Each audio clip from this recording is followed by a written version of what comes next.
Comissão de Energia, né, na qual eu faço parte. Eu até esqueci de me apresentar, nem todos vocês me conhecem, mas eu sou o Éder Quental, sou o coordenador da Comissão de Energia, né, represento a Gerdau também, sou gerente técnico na Gerdau. E dentro da Comissão de Energia nós estamos fazendo um movimento, né, também para nos reinventar como energia dentro da siderurgia, né, e também ser mais relevante nas tratativas do que tange, né, as os temas relacionados à transição energética e descarbonização. Então, nos últimos anos, né, nós trouxemos aqui nesse evento mesas redondas com esse tema, né, trouxemos gás natural, depois trouxemos, né, a parte da descarbonização. Esse ano fizemos um webinar sobre o hidrogênio verde, né, e agora estamos trazendo aqui para vocês esse evento que vai discutir o papel dos biocombustíveis, né, na descarbonização da siderurgia, né. E, para fazer a moderação desse evento, né, tenho o prazer aqui de anunciar que será feito pelo professor doutor Amaro Olímpio Pereira Júnior, né. O professor Amaro, ele trabalha na COP da UFRJ, ele é formado em economia pela Universidade Federal de Fluminense, com mestrado e doutorado em planejamento energético na COP de UFRJ. Atuou como consultor técnico da EPE, da Empresa de Pesquisa Energética, e como professor visitante da Universidade Pierre Mendès, na França, e na Universidade do Texas, em Austin, nos Estados Unidos. Atualmente é professor associado do Programa de Planejamento Energético da COP, UFRJ, pesquisador do Centro do Clima da COP e membro do Comitê Técnico Permanente do Instituto LIFE. E também, né, é membro da Comissão de Energia da BM, né.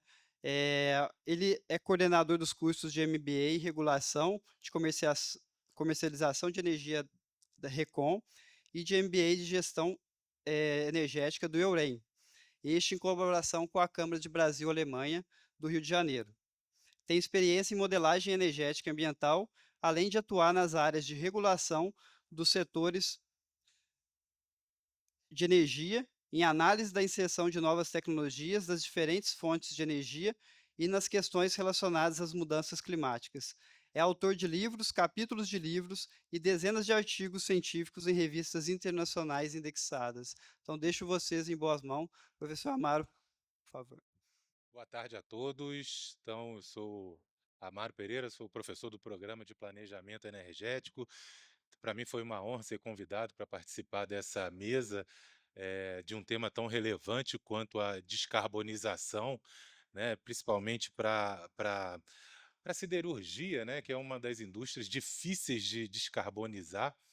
E o mercado cada vez mais tem, requerido isso, né, que as indústrias se descarbonizem, inclusive com várias iniciativas com destaque, por exemplo, para o CBAM, né, que é o Carbon Border Adjustment Mechanism, que vem ser um mecanismo, para fazer com que os produtos que entrem em determinados países, então no caso da Europa, nos Estados Unidos, eles entrem produtos, com um conteúdo de carbono menor, né. E faz sentido, porque não adianta somente os países terem metas de descarbonização, se eles importarem produtos com alto conteúdo de carbono, né. Então, bom, como mudanças climáticas é um problema global, não importa onde os gases de efeito estufa estejam sendo emitidos.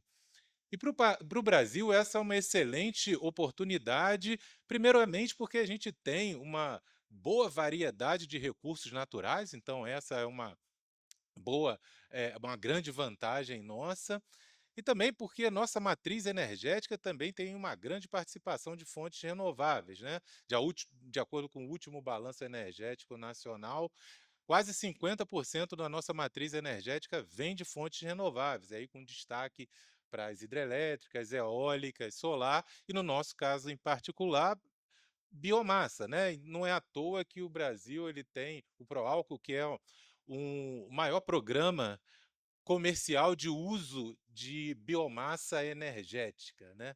Então a gente tem, experiência nisso, a gente pode contribuir bastante na siderurgia e, para isso, a gente traz alguns, palestrantes para discutir a questão do uso de biocombustíveis na descarbonização da siderurgia brasileira. Então, a gente tem aqui o Roberto Luiz Prodocini Maia, da Uzi Minas, Marcos Prudentes, da Gerdau, André Frias, da Térnio, Marco Meyer Machado, da ArcelorMittal e Diego Correa Ramos, da Valorec. E como primeiro palestrante, a gente vai chamar o Roberto Luiz Prodestini Maia. Bom, só para saber a nossa dinâmica, vão ser 15 minutos de apresentação para cada um dos palestrantes, e ao final das 5 palestras, a gente vai trazer todos eles aqui para a gente ter um debate aí de 15 minutos. Então, Roberto. Bom, boa tarde a todos. Agradecer primeiramente, né, a ABM pela oportunidade de estar voltando aqui num congresso. Isso é um momento importante para todo mundo. Eu já tenho quase 40 anos de formado e, assim como muitos outros já manifestaram, né, a ABM é muito importante na nossa vida profissional, na nossa formação, e estar aqui de volta é um prêmio. Então, aqui o meu agradecimento à ABM. A ideia desse momento aqui, né, era a gente compartilhar um pouco das experiências em relação ao uso de recursos renováveis, né? Cada um vai trazer aqui as suas experiências. A experiência que eu estou trazendo da Uzi Minas aqui é o do uso da biomassa, né? A substituição de carvão PCI por um carvão vegetal, uma munha de carvão. Esse trabalho aqui, ele foi explorado pelos outros produtores de aço aqui no Brasil, nos 2 primeiros dias. Eu tive a oportunidade de acompanhá-los aqui nas salas 3 e 4. Então, o que eu vou apresentar aqui é muito similar ao que já foi colocado pelos colegas. Mas é importante, porque ao final a gente tem que fazer uma provocação, são as oportunidades que estão mais próximas da gente nesse desafio da descarbonização, sem dúvida nenhuma, né? O primeiro passo da gente é a eficiência energética, a gente tornar mais eficientes os nossos processos, é um tema contínuo que acontece todo dia, é o ponto de partida, mas também tem aquelas oportunidades que a gente já identificou, já trabalhou e a gente precisa recuperá-las. Deixa eu ver se eu acerto aqui, né? Ou passo aqui. Bom, perfeito. Então, a matéria que a gente está trazendo aqui é o uso da munha de carvão em substituição ao carvão PCI. O alto forno, quando a gente pega a pegada de carbono da siderurgia, destrincha ali as 2 toneladas de emissão de CO2 por tonelada de aço bruto, a gente vê que o alto forno é um dos principais, é o principal reator, é onde as coisas acontecem, e tudo que a gente fizer ali e gerar efeito, né, na mitigação da emissão dos gases de efeito estufa, isso vai ser importante, né? Aqui, só para lembrar, né, as etapas do processo do alto forno, as principais reações, todo mundo aqui conhece muito bem, né? O uso da biomassa em substituição a carvão PCI é uma coisa já conhecida também. Aqui, só para a gente se posicionar em relação à Uzi Minas, a Uzi Minas ela tem 3 altos fornos, a capacidade total desses altos fornos é de 12.500 toneladas por dia. Atualmente nós estamos operando com 2 altos fornos, o 3 e o 2, o 3 é o maior, que foi objeto aí de uma reforma muito grande no ano passado, com quase 3 bilhões de investimento aí para torná-lo a crescer tecnologias nesse reator, para que a gente possa ter ganhos de eficiência. Então, é um tema muito importante. O consumo de combustível fóssil nosso, né, o ponto de partida nosso é esse aí de 550 quilogramas por tonelada de gusa, é o que a gente praticava em torno disso, né? A expectativa de reduzir isso aí de uma forma bastante intensa pelo equipamento e pelas inovações que a gente pretende ir colocando. O coke rate especificamente de 415 quilos por tonelada de gusa, e o PCI, a injeção de PCI, que é o objeto que a gente está tratando aqui, em torno de 135 quilos por tonelada de gusa. Vale ressaltar que nessa reforma desse alto forno, nós estamos terminando de praticamente duplicar a nossa planta de moagem para que a gente possa levar a 250 quilos a capacidade de injeção de carvão pulverizado. Por enquanto, de PCI, a nossa pretensão é de fazer avançar o uso de biomassa nesse sentido aqui. Então, o que a gente está trazendo aqui foi a primeira experiência que nós fizemos. A primeira experiência que a gente fez em relação a esse tema que aconteceu já um pouco tempo atrás, em 2012. Né? Naquele momento, a intenção era diminuir um pouco a dependência da necessidade de buscar nossos insumos fora do Brasil, alguma oportunidade estratégica de momento, junto com a Aperam, que é vizinha nossa lá no Vale do Aço. Eles tinham necessidade naquele momento de coque, e a gente achou que era interessante a gente fazer a experiência com biomassa e conseguimos desenvolver. Né? Então, os objetivos dessa experiência que a gente fez lá em 2012, primeiro como a gente não tinha nada preparado para lidar com esse insumo, né, munha de carvão vegetal, a gente fazer recebimento, fazer estocagem, tudo mais, era um tema que preocupava. Quando a gente visita, por exemplo, a Aperam, a gente vê os silos, esses silos são todos para recebimento, são todos com uso de nitrogênio para inertizar o ambiente e tudo mais. Nós não tínhamos nada disso, era um objeto de preocupação. Né?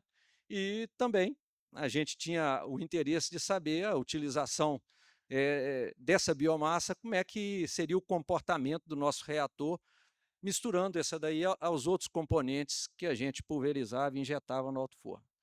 Né? Então, os pontos relevantes aí desse trabalho que foi desenvolvido foi identificar, né, uma especificação adequada para dar sequência depois no uso de biomassa, entender como que a gente teria, os cuidados que a gente teria que ter no manuseio, no recebimento desse material, estudar um pouquinho a qualidade dessa matéria-prima, quais são as características que a gente precisaria ter mais cuidado para que tivesse sucesso na aplicação, né? Como era uma mistura, qual era a proporção, qual era o blending que a gente formularia para aquilo ali, tá certo? Quais as vantagens e desvantagens que a gente traria e, de uma forma mais qualitativa, qual era o custo-benefício da introdução dessa matéria-prima no nosso portfólio. Bom, então aqui a gente entra aqui no teste especificamente, né, os pontos que nos levaram aquilo ali, a questão do custo ser dolarizado, né, o PCI a gente comprava todo fora, a dependência desse combustível, desse material está vindo de longe, em alguns momentos a dificuldade acontecia, e já naqueles momentos a gente já percebia que a demanda ambiental iria chegar e seria necessário a gente desenvolver, né, aplicações no sentido de mitigar a pegada de carbono. Então, para esse teste, nós adquirimos 3.000 toneladas de munha de carvão. O período em que esse teste foi feito aí foi de abril a junho de 2012, e num primeiro momento a intenção nossa era fazer uma substituição de aproximadamente 10%, né, dos outros materiais, utilizando a biomassa. A especificação inicial que a gente aplicou, a granulometria deveria ser entre 2 e 5 milímetros, né, a umidade em torno de 20%, a nossa planta ela fica a 50 metros da prefeitura, da Câmara dos Vereadores, né, do Ministério Público, então qualquer poeira, qualquer emissão é bastante visível, é um tema delicado, então a gente tinha que ter alguns cuidados. Né? As cinzas, né, a gente num primeiro momento estipulou aí em 9%, e o carbono fixo em torno de 70%.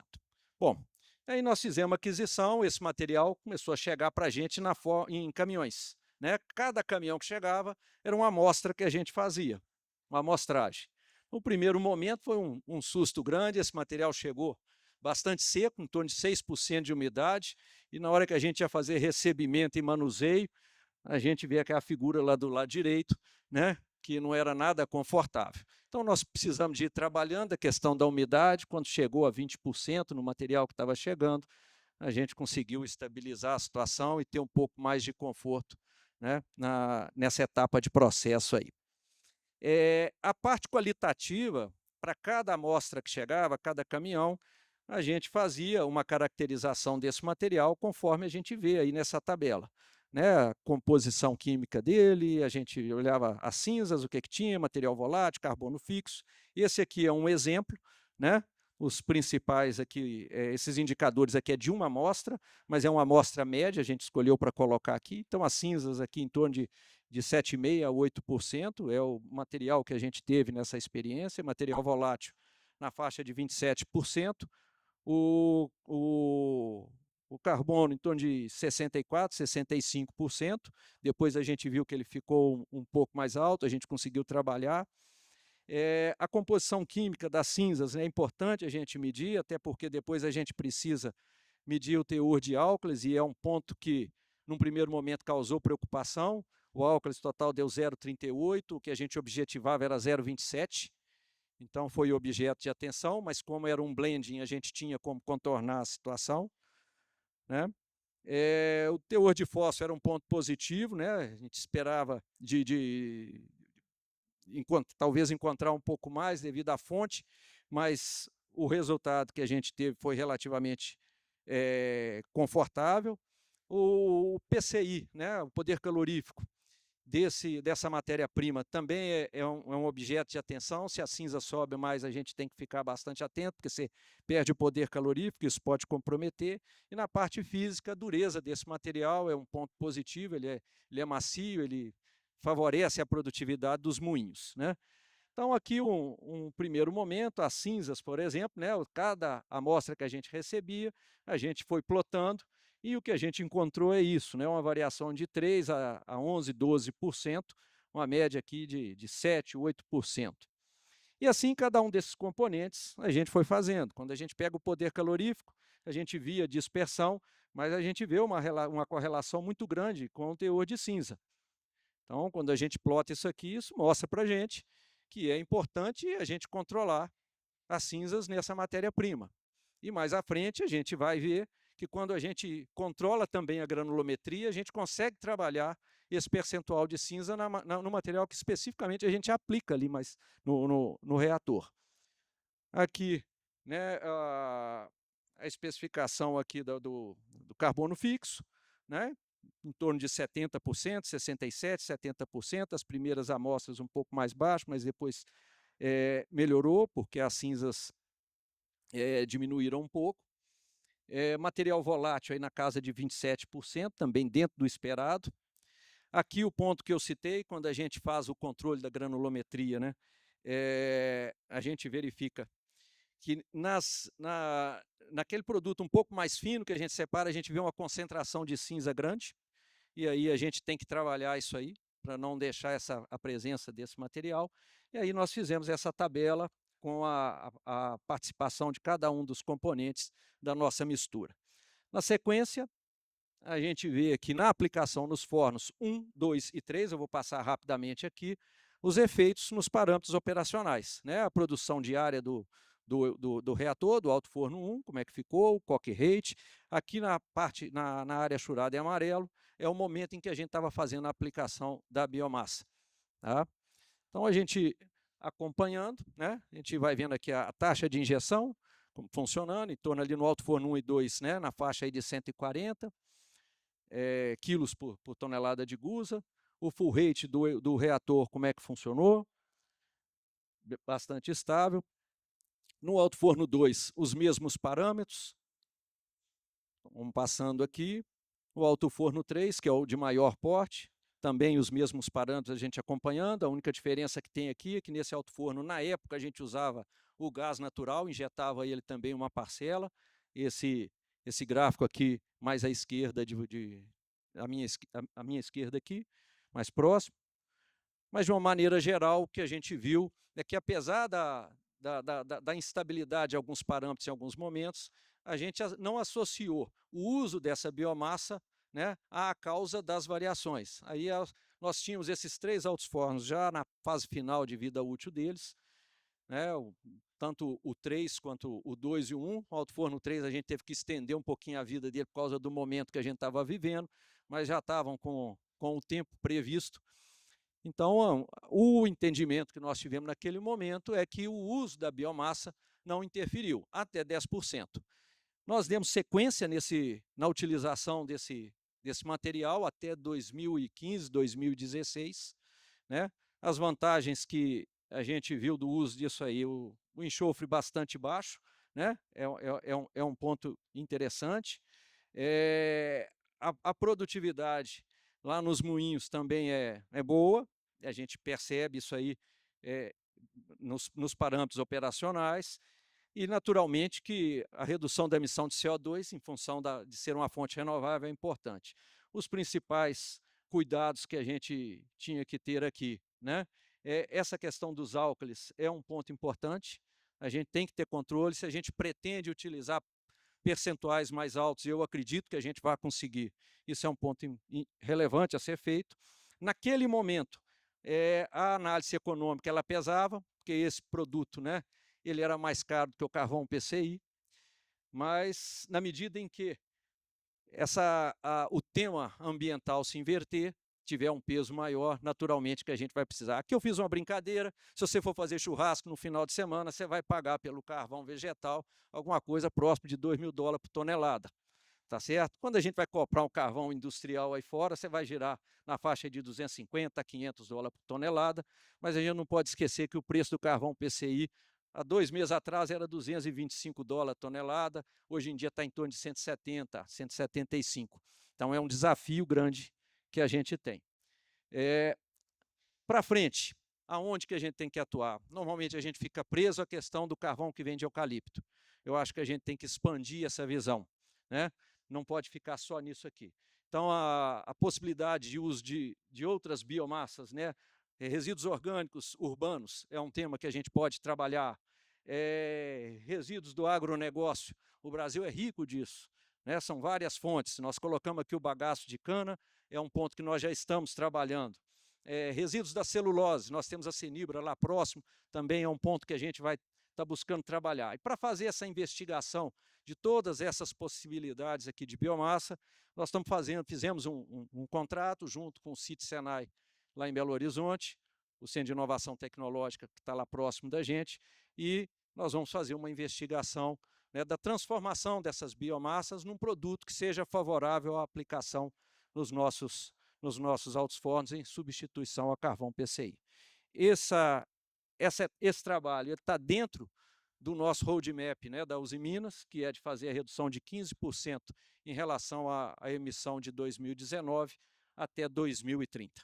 Tá certo? Essa parte da biomassa ela tem um peso relativamente pequeno, mas o trabalho que a gente está fazendo é para fazer crescer o impacto desse trabalho na redução de carbono um pouco mais à frente.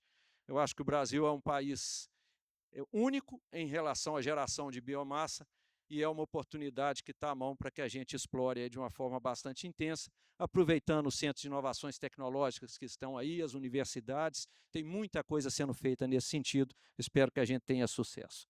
Essa aí é a mensagem, eu espero que na hora das perguntas e do debate a gente possa explorar um pouquinho mais. Obrigado. O Roberto é diretor corporativo de sustentabilidade da Uzi Minas, ele é engenheiro metalúrgico pela Escola de Minas e Metalurgia da Federal de Ouro Preto e tem o MBA em Engenharia Estratégica pela UFMG, além de engenheiro de qualidade CQE pela American Society for Quality.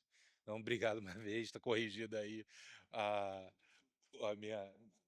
Bom, e também em benefício do debate, né, a gente vai estender um pouco o horário dessa mesa, então estava previsto para 3h40 terminar, a gente vai estender até as 4 horas, tá? Então acho que isso vai ajudar um pouco aí a gente ter um pouco mais de tempo para o debate. Então, a próxima apresentação do Marcos Prudente, oportunidades e desafios para os biocombustíveis da indústria de aço. Bom, Marcos Prudentes é gerente de energia e gás natural da Gerdau, engenheiro eletricista com especialização em gestão empresarial, líder de energia na Gerdau para o Brasil e da hidrelétrica Dona Francisca. É também conselheiro na Abrace Energia e na Abiap. Bom, Bom, boa tarde a todos, todas. É um prazer enorme estar com vocês aqui. Muito obrigado à BM pelo convite e um prazer aqui também representar a Gerdau, né? Tem colegas nossos aqui que estão com a gente num evento importante e relevante que é o ABM Week, né? Então, eu vou trazer para vocês a experiência da Gerdau, tá? Acho que o slide está aqui, né? A experiência da Gerdau muitos de vocês conhecem, né? A Gerdau é uma empresa que ela opera diferentes rotas no mundo, né? Aqui no Brasil é o país que nós temos 3 rotas hoje rodando, rotas de mini mills, rota integrada, a coque e rota integrada também utilizando o carvão vegetal, que é uma característica muito brasileira também e uma oportunidade que o Brasil explora muito bem. Falando rapidamente do perfil da Gerdau, sem ser muito repetitivo com vocês, né? Mas a Gerdau ela opera, então, fora do Brasil, basicamente, nós só operamos mini mills. No Brasil é que nós operamos a rota integrada, tá? Por conta disso, a gente tem um volume de reciclagem de sucata muito elevado, né? Somos hoje o maior reciclador de sucata da América Latina, com 11 milhões de toneladas ao ano. E isso junto com a nossa base florestal no Brasil, né, que são mais de 250 mil hectares de florestas próprias, faz com que a gente tenha emissões abaixo, né, da média do nosso setor. Tá? Então, hoje, 70% do nosso aço é produzido já à base de reciclagem. Né? Por conta disso também, a Gerdau hoje vem buscando certificações adicionais. Né? A gente vem trabalhando uma certificação chamada Empresa B. É uma certificação que ela faz com que você não olhe só para a sustentabilidade do seu processo industrial. Você tem que olhar para a cadeia que vem antes de insumos e para a cadeia que vem depois, que diz muito sobre isso. Então, no mundo hoje, nós somos a primeira siderúrgica certificada nessa processo de certificação. Já nos Estados Unidos, no Peru e no Brasil, nós temos uma planta que é a Summit de forjados já certificada e a gente está buscando certificar todas as nossas operações, tá? Então, dando um panorama inicial de emissões, tá? A preocupação toda quando a gente fala de emissões sempre é como você vai ser medido, como você vai ser avaliado, como você vai ser auditado. E isso diz muito sobre as oportunidades da biomassa e dos biocombustíveis, tá? Porque o critério que depois nós vamos usar para ser auditados, né, se ele não for aceito pelas entidades que você escolhe, esse abatimento não vai ser contabilizado. Então, nós temos, né, os órgãos que a gente e entidades que a gente aderiu, né, o CDP, o GHG, as entidades setoriais, né, que nos orientam na forma de colocar as nossas metas e as nossas medições, tá? Então, nosso baseline em 2020, né, de 0,93 toneladas de CO2 por tonelada de aço, já estamos no caminho de 0,91 no ano passado e a nossa ambição é em 2031, nosso desafio é chegar em 0,82. Dentro disso tudo, então agora eu vou começar a apresentar para vocês das nossas iniciativas, tá? Que estão associadas a isso. Como eu falei para vocês, tá, o processo da biomassa no Brasil, né, o professor Amaro, né, o professor e o Dr. Roberto falaram bastante do que é feito. O Brasil é um dos líderes no mundo já disso. Então eu trouxe para vocês um pouco da nossa experiência, do que já acontece aqui no Brasil, para a gente ver a relevância que a biomassa tem hoje na indústria do aço. Tá? Então, nós na Gerdau somos um dos maiores produtores de carvão vegetal do mundo, tá? Com 250 mil toneladas aí de florestas próprias, tá? E quase 19 milhões de toneladas de CO2 hoje armazenadas na forma de biomassa nessas florestas, tá? Dentro dos altos fornos da coque, né, em Ouro Branco, né, nós adicionamos já parte do coque, né, esse derivado que a gente chama de biocoke, tá? 2% da mistura de coque hoje já é derivada de biomassa em Ouro Branco, então com 90 mil toneladas de CO2 evitadas aí por ano. E quando a gente olha os laminadores, tá, nós temos uma experiência de mais de 30 anos de usar gás de aterro, biogás de aterro, no Canadá, em Cambridge, tá? que responde hoje por mais ou menos 6,5%, 7% da necessidade energética daquela planta utilizando gás de aterro, né? E a gente vai explicar um pouco mais os desafios, tá? Agora aqui para frente, né? Então, quando a gente olha uma primeira oportunidade, que é o biogás e o biometano, tá? Às vezes a gente troca um pelo outro, né? Mas são coisas muito diferentes, né? O biogás é um produto que ele tem muito mais disponível do que o biometano. O biogás é produzido de diversas formas, tá? Naturalmente nos aterros sanitários, né? Mas qualquer sistema de biodigestor faz isso, mas para você chegar no biometano, que tem uma qualidade próxima, né, ou muito similar ao gás natural, você precisa de muito processamento. Então você tem muito mais biogás do que biometano disponível, né, no Brasil e no mundo, tá? Então o caso de Cambridge, por exemplo, é um laminador que está próximo de um aterro, ou seja, eu tinha o biogás, né, próximo da produção de aço. Foi feita uma canalização dedicada, porque o biogás, né, tem a qualidade daquele biogás é daquele site, né? Queimadores específicos, e a gente tem essa experiência de mais de 30 anos de operar um laminador a biogás, né? Você pode utilizar, né, uma vez que você tenha o biogás, ele pode ser colocado na maior parte das rotas integradas, tá? Dentro do mix de gases. Então você tem essa oportunidade muito, muito viva. Qual é que é o desafio, né? E muitas vezes é a logística, né? Você tem uma fonte de biogás próxima, que é muito difícil para todo mundo, né? Em escala, né? Então a logística é uma coisa que permeia, né, toda essa discussão da biomassa e do biometano também, tá? Se você tem biometano, aí sim você pode misturar em dutos de gás natural existentes, né, porque são produtos aí intercambiáveis, tá?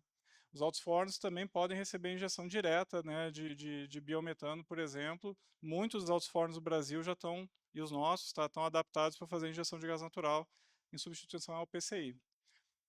Você pode também, né, utilizar em laminadores, né, em plantas termoelétricas, normalmente, tá? A grande questão, né, a escala da oferta do biometano hoje, que é o produto mais intercambiável nos processos, né?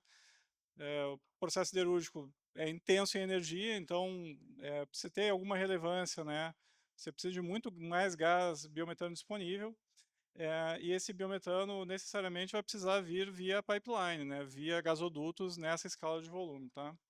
E por conta disso também, o sistema de certificação e acreditação, porque não basta que você compre o biometano, você precisa que as entidades certificadoras aceitem, né, dentro dos critérios de avaliação, que esse biometano está criando sim uma melhora global no processo de emissão. Isso é um desafio porque não existe hoje uma certificação aceita, por exemplo, pelo GHG para essa modalidade de suprimento. Então, muito do trabalho que tem aqui, acho que na área do nosso meio ambiente está por aqui, né, tem muito trabalho com essas entidades, né, para criar um sistema de certificação e para que a gente possa, então, fazer a aquisição. E além disso, né, competitividade, é preço, né? Assim como a gente viu agora há pouco na apresentação anterior, né, a questão da competitividade do carvão vegetal com carvão mineral, com biometano é a mesma coisa, né? O preço também, para quem é sensível a preço, como é o aço, ele é muito relevante, tá? Quando a gente vai para a biomassa, tá?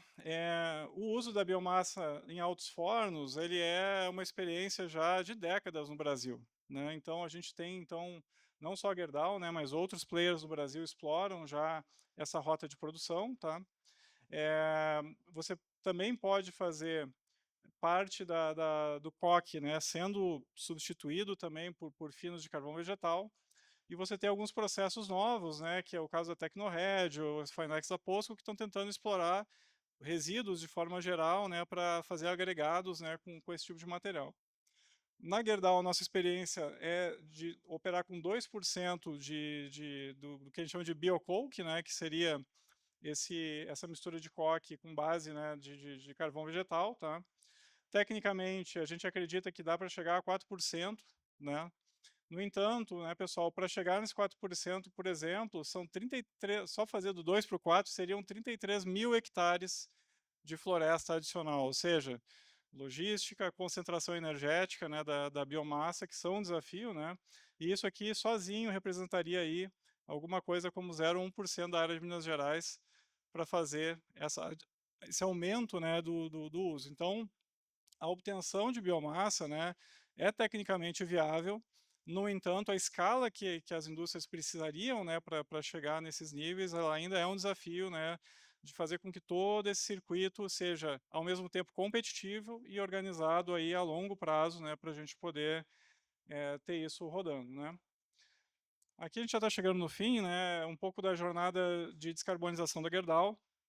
A gente está buscando até 2031 a nossa redução de 0,93 para 0,82 toneladas de CO2 por toneladas de aço, buscando fortemente, né, eficiência operacional, olhando a melhorias na rota ACOC, né, e olhando também os nossos compromissos já existentes que a gente tem com a energia renovável. Tá? Eu trouxe para vocês aqui um exercício, né, do futuro, né, para depois de 2031, o que pode acontecer, né? Então, por exemplo, né, se a gente fosse para 100% de energia renovável, mais ou menos aí 0,1 tonelada de CO2 de abatimento, né? E o biometano, né, eu pintei aqui, né, um número, né, é alguma coisa parecida com isso, tá? Um pouco mais, um pouco menos a depender, mas se tudo que é tecnicamente viável hoje de ser reposto, né, com biomassa, biogás, biocombustíveis, né, ainda não vai resolver o problema que nós temos aí de chegar na neutralidade, né? Para isso, nós vamos precisar seguir, né, trabalhando novas rotas, tecnologias disruptivas de produção de aço para conseguir chegar na neutralidade, né? Mas é uma oportunidade, sim, que se adiciona nesse caminho da transição, né? Com todos os desafios que a gente acabou de falar, tá? Então é isso que a gente tinha para falar hoje. Sobrou um pouquinho de tempo, mas eu agradeço a vocês aí a oportunidade também. A gente fica à disposição para o debate logo mais, viu? Obrigado. Obrigado, Marcos. É bom que sempre sobra mais um pouquinho de tempo para o debate, né? Então, a próxima apresentação é do André Frias, utilização de biometano na Térneo Brasil. O André Frias é especialista de planejamento de energia e utilidades da Térneo, formado em comunicação social pela Unisantos, eh, atua há 35 anos com planejamento e gestão de energia e utilidades em siderurgia, atuou na Cosipa, Usiminas, ThyssenKrupp e atualmente é especialista em planejamento da Térneo Brasil, onde participou diretamente do projeto de biometano, reconhecido em 2023 pelo Prêmio de Sustentabilidade de Aço Verde. André. Bom, rapidamente, a Térneo tem 20 plantas produtivas, 66 centros de serviço e distribuição, 3 minas de operação, produz 14,5 milhões de toneladas, ou tem a capacidade de produzir, de aço por ano, tem 34 mil empregos diretos. No Brasil, tem 8 mil empregos no Rio de Janeiro e é a maior acionista da Usiminas também, né? Rapidamente, a nossa planta ela produz placa, né? Ela não tem laminação. Então a gente tem uma capacidade de produção de 5 milhões de toneladas. Temos uma sinterização, uma coqueria heat recovery. Então a gente não gera gás coqueria na nossa planta. E a gente tem 2 altos-fornos, né? Idênticos. E a gente tem uma planta de geração com capacidade de geração de 490 megawatts, que a gente vende 200 megawatts no leilão. Falando já um pouco do projeto, né, o nosso uso de biometano, ele se dá com a produção, com a geração lá no aterro de Seropédica, né? Seropédica faz divisa com a cidade de Itaguaí, que faz divisa com Santa Cruz, que é o bairro do Rio de Janeiro, né, da Zona Oeste. Então lá, esse aterro ele é operado pela empresa Ciclos, então é um aterro que foi todo planejado e projetado para a captação de biogás, né? Ele opera desde 2011 e ele substituiu o aterro de Gramacho, que operava desde 78. Capacidade de recebimento de resíduos é de 10 mil toneladas por dia. A cidade do Rio de Janeiro tem uma geração de 9 mil, estimada. Então, ele produz o biogás, que vai se tornar o biometano nessa estação, que é a estação da Gás Verde, que ela é hoje do grupo Urca, né? Então, essa estação ela tem uma produção aproximada de 150 mil metros cúbicos por dia de biometano, e que nem o Prudente falou, ele tem várias etapas ali de purificação, né? Até chegar na compressão, todo o volume desse biometano ele é transportado via carreta, né? Não tem nenhuma rede lá em Seropédica. Então, como é que a gente faz? A gente avaliou no início, né, quais eram as possibilidades de usar o biometano na nossa planta, e a gente logo percebeu que a maneira mais tranquila e mais segura para a gente seria injetar na nossa rede de gás natural. Então, a gente recebe isso numa estação de descompressão, os caminhões chegam na estação, é despressurizado, né, de aproximadamente 200 bar até 7 bar, que é a nossa rede de baixa pressão. Depois tem todo um sistema de medição de cromatografia do fornecedor, temos redundância também nessas medições, e aí por último a gente injeta na nossa rede. Essa rede está muito perto do CRM da Natus, né, onde a gente recebe o gás natural. Então, o que a gente faz? A gente coloca no máximo cerca de 30% de biometano na rede. A avaliação que a gente fez é que esse biometano que a gente recebe, ele normalmente tem um PCI mais baixo do que o gás natural, cerca de 10%. Mas o biometano varia muito mais que o gás natural. Mas numa condição padrão, 10% a menos. E a nossa preocupação quando coloca na rede era especialmente com relação aos equipamentos de corte, né? Aqueles equipamentos que exigem o PCI mais alto, né? Então, corte de placas, sistema piloto, sistema de escafagem de placas, né? Então, foi feita uma avaliação e aí a gente limitou em 30% para que essa mistura operasse com segurança para não afetar esses equipamentos. Os demais equipamentos que são para aquecimento, eu vou falar um pouquinho na frente, eles já estavam teoricamente preparados para receber essa mistura. A gente tem duas redes de gás natural. Tem uma rede de alta pressão, que é a própria rede da distribuidora, que ela opera com 40 bar. Então, a gente tem duas turbinas a gás que podem operar com gás natural para retorno ou para algum incremento de geração. E temos uma caldeira que opera eventualmente também de processo. Essa rede ela não recebe o metano, né? Então, até essa condição foi favorável para a gente, porque a gente não queria colocar e fazer teste nas turbinas, porque é um equipamento mais sensível, já envolveria uma série de estudos com o fornecedor. Então, a gente já tinha uma rede dedicada para todo o restante da usina. O principal consumidor de gás natural na usina são os regeneradores dos altos fornos, né? Sistema de tratamento de escória, né? Beneficiamento de escória, a aciaria, que tem vários processos, tem uma pequena parte do forno de ignição da Sinter, pilotos de flare e, eventualmente, na coqueria para aquecimento de refratários, né? Após reparo e tal. Então, essa rede de baixa pressão que a gente injeta o biometano. Aqui é um esquema um pouquinho simples do sistema. Essa estação misturadora, que ela tem um grande consumo da usina, que nem eu falei, eu já dou altos fornos. Ela já foi projetada para misturar gás de aciaria, gás de alto forno e gás natural para atender os regeneradores. Então, ali é o grande consumidor de gás natural da usina. E ela foi toda concebida para se ajustar automaticamente para qualquer variação e qualquer alteração nos volumes de gás. Então, quando você tem mais gás de aciaria, ela se altera. Quando tem menos, respeitando sempre o poder calorífico de trabalho do regenerador, né? Que é um equipamento muito sensível para essas variações. Então, isso foi uma outra grande oportunidade que a gente teve, que já estava pronta. Então, assim, esse equipamento, à medida que o gás natural entra na usina com um poder calorífico mais baixo, o equipamento já estava pronto para detectar e se ajustar também. Então, isso não teve grandes diferenças. Os demais equipamentos são equipamentos mais simples, né? No tema de relação combustão a gás, tal, coisas simples que não tiveram dificuldade. Então, na prática, a gente avaliou o sistema, mas não precisou fazer nenhuma alteração no nosso processo. Tá?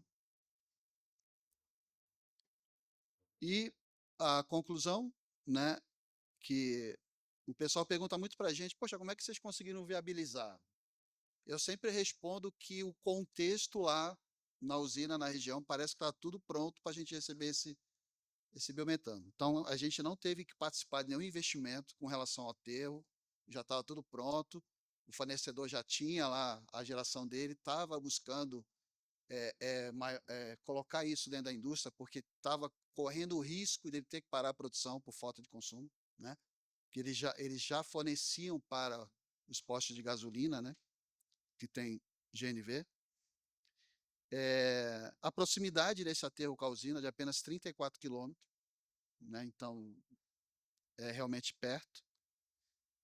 Já tinha toda uma logística de GNC no Rio de Janeiro, porque o GNV no Rio de Janeiro é muito forte, né? Então já tinha todo o sistema, já tinha as empresas, na época a Neogás, que fazia todo esse processo ali, que trabalhou, foi um dos parceiros da Gás Verde. A gente tinha dentro da nossa rede toda uma robustez de informação, calorímetro, cromatografia, todas, né? O projeto da planta em termos de instrumentação é fora do normal, né? Então, isso ajudou muita gente.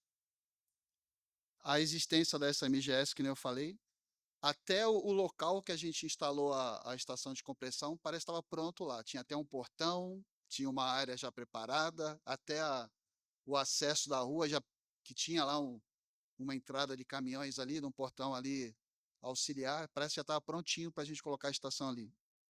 E, por último, o nosso benefício de redução de emissão de combustível fóssil, né? Que a gente calculou aí aproximadamente 78 mil desde o começo da operação, que foi em setembro de 2019, até agora, junho de 2024. E a gente está à disposição para qualquer questionamento. Obrigado. Obrigado, André. Então, a próxima apresentação é do Diego Correia Ramos, ampliação do papel das florestas plantadas nas estratégias de descarbonização da indústria siderúrgica. Eu falei, é Diego Correia, eu acho que eu falei o teu nome errado. Bom, o Diego Correia Ramos formou-se em engenharia florestal na Federal de Viçosa, onde também obteve título de mestre e doutor em ciências florestais. No período de 2009 a 2014, atuou na empresa Minas Ligas, com manejo florestal e produção de carvão vegetal, e nesse período fez MBA em gestão de projeto pela Fundação Getúlio Vargas. Teve uma passagem atuando na área de planejamento e fomento florestal no Grupo RB e, a partir de 2020, no Grupo Plantar.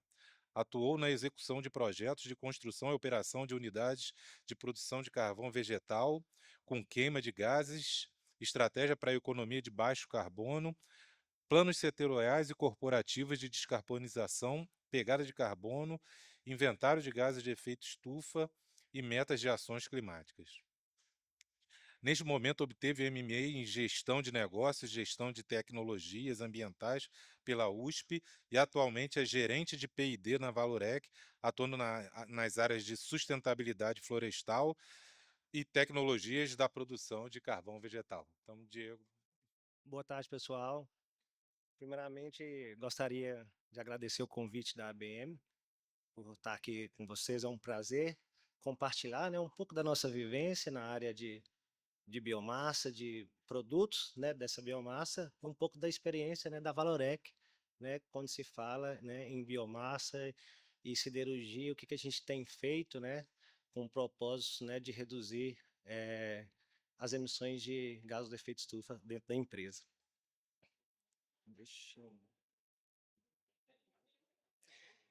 Antes mesmo, né, da gente, como a temática é biocombustível, eu gostaria primeiro de fazer, acho que um insight importante, né, colocando aí o papel das florestas plantadas, né, no contexto Brasil. A gente, né, eu tive em várias outras palestras, né, percebi a gama, né, de possibilidades para descarbonizar os processos, né, e percebi também que isso é muito distinto de região para região. Será que nós, no Brasil, estamos aproveitando as nossas oportunidades da forma correta? Será que a gente precisa seguir os modelos, né, colocados pela Europa, Estados Unidos? Eu vejo que a gente é um pouco diferente, né, por ser um país tropical, um país, né, onde a gente tem a silvicultura, né, o processo de manejo florestal mais bem estabelecido do mundo, com os profissionais mais gabaritados do mundo, e aí vem as florestas, né, com objetivos múltiplos, não necessariamente para gerar recursos renováveis, mas também, né, com a característica de ter aí remoções ou captura de carbono no momento, né, do seu crescimento. Então, acho que Brasil, né, e florestas plantadas, que até vem pela IBA, a Indústria Brasileira de Árvores, tem uma grande oportunidade aí frente, né, a essa estratégia de descarbonização.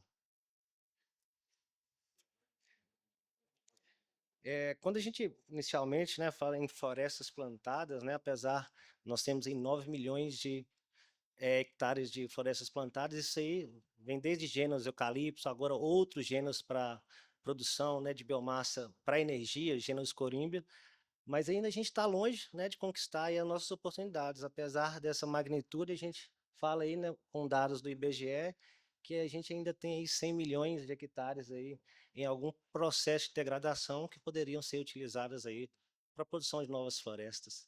Então, é uma oportunidade que nós temos, né, frente, né, a esse cenário de descarbonizar, entendendo aí o papel da floresta como bomba, né, de recursos renováveis para o sistema e como captura de carbono aí no seu ciclo de vida.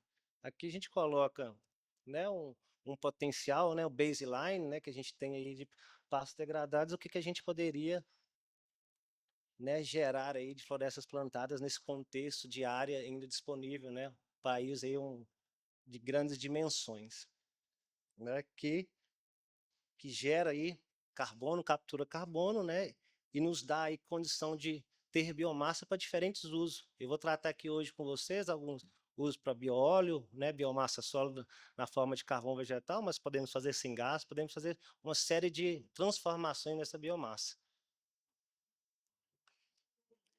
Outro ponto importante, né, quando a gente coloca florestas plantadas, aqui nessa imagem aqui à esquerda, né, para a gente entender essa, mesmo, né, com florestas de produção ou florestas que existe a colheita da madeira, que a gente captura carbono, né? Apesar do ciclo, né, 6, 7 anos, corta, 7 anos, corta.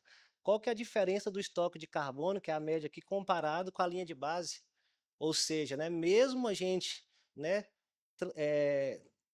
tendo aí entregas a cada 7 anos de biomassa para o mercado, a gente tem um estoque bem imponente aqui de carbono, né, capturado aí dessas florestas.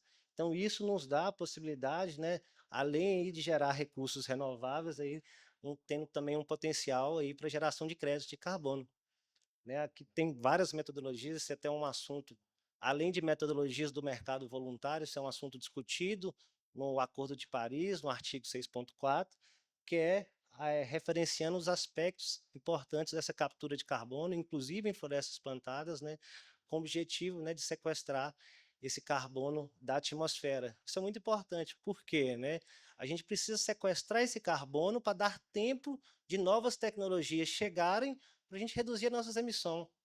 Ou seja, enquanto ele está na atmosfera, ele está, né, trazendo prejuízos, né, danos a toda a economia. Então, quanto mais a gente, né, a floresta pode vir no sentido de segurar esse carbono e dar tempo à economia, né, em buscar novas tecnologias para a redução das emissões. Então, aqui algumas outras considerações em paralelo que a gente pode falar quando a gente fala em floresta, né, que é esse mercado potencial aí de créditos de carbono. Ou seja, né, saindo das florestas, a gente pode, né, tem seus diversos usos quando a gente transforma essa madeira em produtos para a indústria. E o que eu vou colocar aqui é alguns produtos, né, que a gente tem a partir da transformação dessa biomassa pelo processo de pirólise contínua, né, num reator carboval, o que a gente consegue e o que o mercado, né, tem exigido de, vamos dizer, característica desse material, né, para o uso siderúrgico. Não sei se todos conhecem, como tem o público, um pouco da metalurgia, mas o reator cabo-oval é muito parecido com o alto forno, né? O objetivo dele, né, é um reator de pirólise, mas não é só para produzir carvão. O reator cabo-oval tem o objetivo de aproveitar a eficiência energética dos gases, né? Quando a gente tem um processo tradicional, a gente está falando que 60% da energia da madeira ficou retida no carvão. Dos outros 40% foi embora via fumaça, além, né, de outros degradantes ambientais, a gente está perdendo muita energia.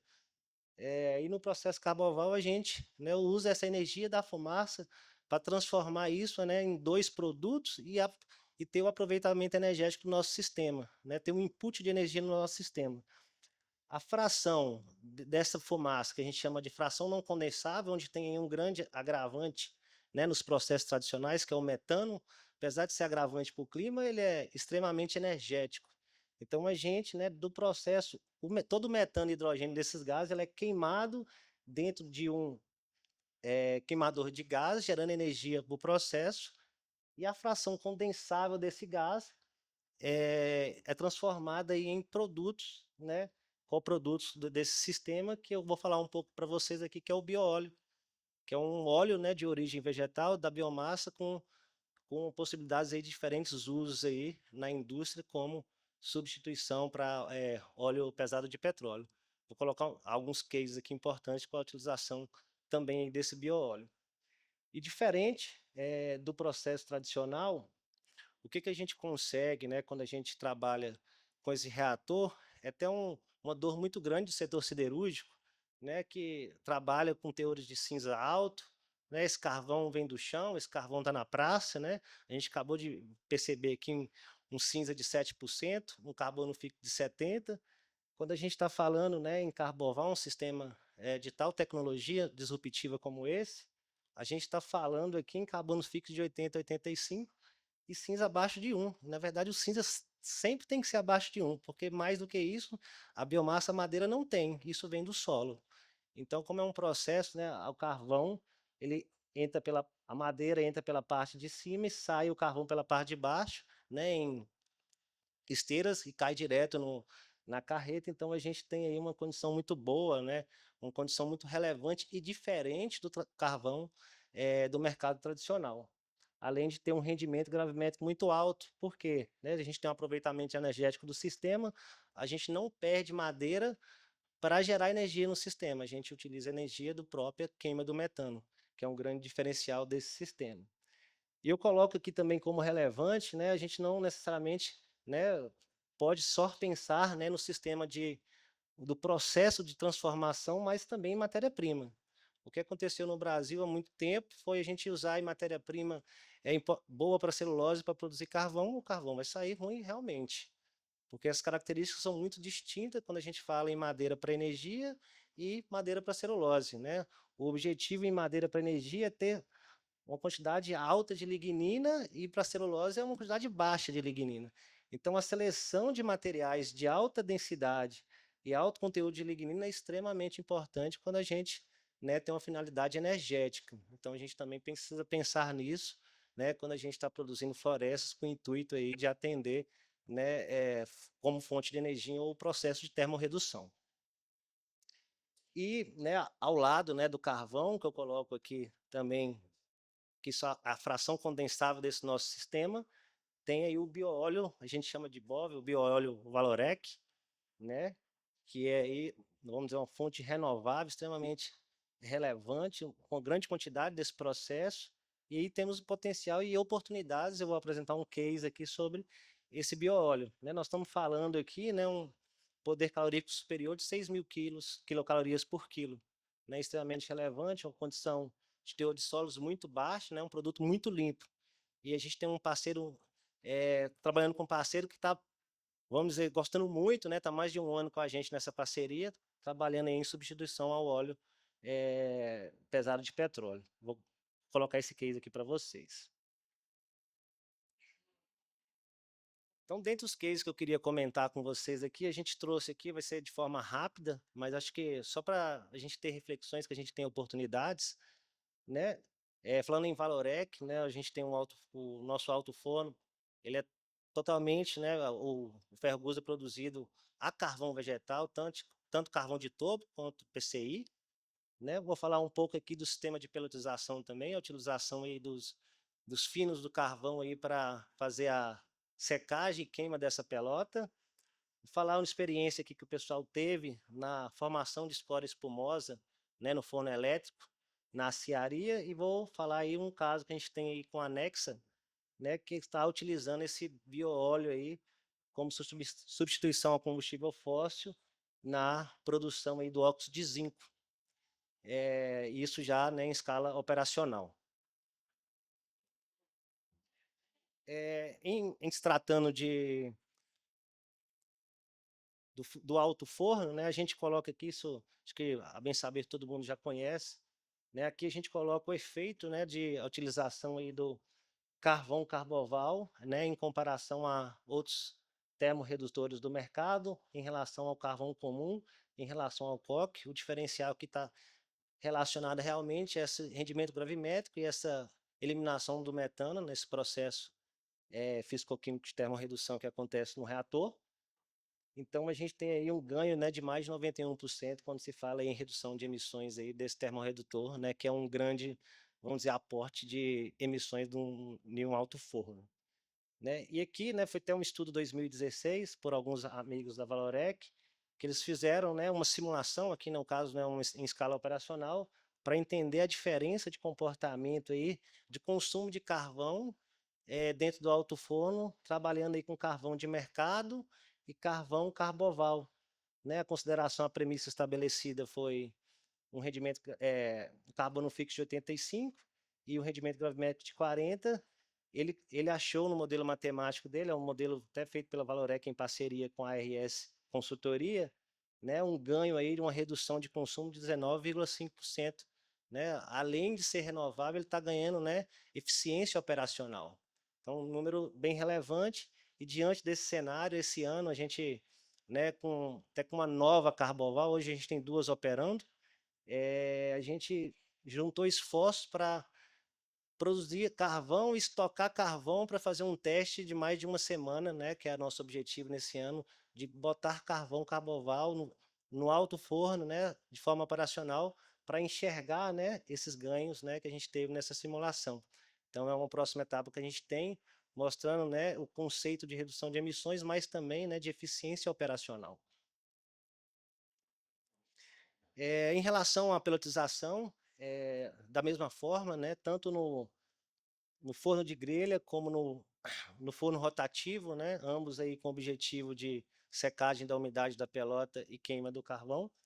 Né, a gente tem aí utilizado também a injeção de finos, né, nesse processo, com o objetivo aí de substituição do combustível do gás natural, né, e com essa substituição a gente, né, considerando aí uma produção anual, a gente está falando aí numa potencial de redução, né, de mais de 93 mil toneladas ano. Esse projeto ele foi implementado em 2016 e passou a ter 100% de finos de carvão de injeção em 2019. Então é um case que está operando, que a gente tem lá, né, dentro da Valorec, de extremamente relevante quando a gente fala na temática de descarbonização e utilização de renováveis. Esse case aqui é a substituição do coque, injeção de coque para a formação da escória espumosa no forno elétrico, na aciaria. A gente teve a substituição aí pelos finos de carvão carboval, né? E aí a gente teve aí, resultados de produtividade similares, né? Resultados de qualidade dessa escória similares, conseguindo fazer a substituição aí do coque pelo carvão.